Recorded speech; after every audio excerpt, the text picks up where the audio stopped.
Have you ever noticed? The moment you share a big plan, a burning desire, or a grand dream, it begins to fade. It's not bad luck. It's not because people are wishing for your failure. It's because you've committed a silent crime against your own future. You've traded the power of action for the pleasure of praise. In the shadows of silence, strength is forged, but in the glare of premature display, every seed withers before it can ever take root.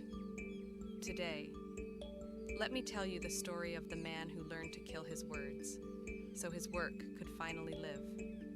Once, in a village carved from gray stone and ancient mist, lived a young man named Simon. Simon was a man of 1,000 beginnings. One day, he would announce his plan to build the grandest library.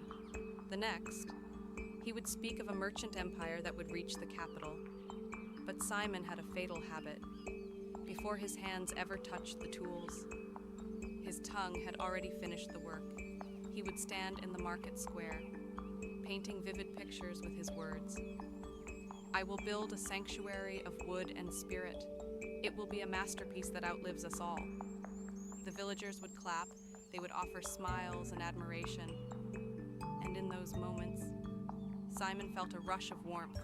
His brain felt the victory. He felt successful. But when the sun rose the next morning, the fire in his heart was cold ash. The energy he needed to labor had been spent on the stage. He felt finished, even though nothing had been built. Years passed. Simon's house was empty, his hands were soft, and his soul was heavy with the weight of unfulfilled promises. One evening, Simon sat by an ancient, moss-covered well. An elder, known only as the Silent Watcher, approached him.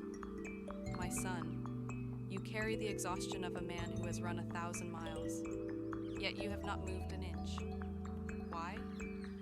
Simon sighed.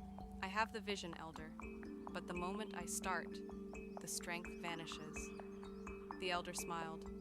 "Come, I will show you the alchemy of the earth." The elder held out 2 seeds. He buried the first one deep into the dark, damp soil. He covered it with earth and walked away without a word. Then he took the second seed. He placed it on a high, jagged rock for everyone to see. "Look at this seed," the elder shouted. "It will be a giant. It will have golden leaves and silver fruit." The children cheered. The seed looked magnificent under the sun. But days later, the seed on the rock was gone, dried by the wind, scorched by the sun, carried away by a bird. Meanwhile, in the cold, dark silence of the earth, the first seed was struggling. It was invisible. It was lonely. A dream is a seed, Simon. It needs the darkness to grow. It needs the pressure of silence to break its shell. If you expose it too soon, you give its life force to the wind.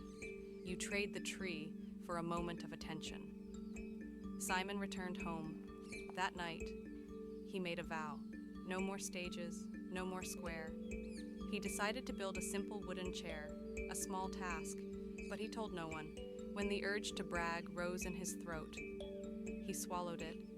In his workshop, he let the silence drive his chisel deeper into the wood. There was no applause, just the rhythmic sound of iron against timber. He made mistakes. He bled. He started over. But because no one expected anything, he had no fear of judgment. Weeks later, a chair stood in the center of the room. It was a physical manifestation of his silent discipline. When his neighbor finally saw it, the reaction wasn't a hollow clap. It was awe. "Simon, when did you do this? Why didn't you tell us?" "I didn't want to talk about the tree," Simon replied. "I wanted to show you the wood. Now, look at your own life. How much of your potential have you wasted in the pursuit of a like or a congratulations? Your mind cannot tell the difference between the praise for a plan and the satisfaction of a result. When you speak, you deceive your brain into thinking the work is done. Keep your dreams in the dark soil. Let them grow in the quiet hours of the night. The world doesn't need to hear what you are going to do. The world only needs to see what you have built. Stop talking. Start building.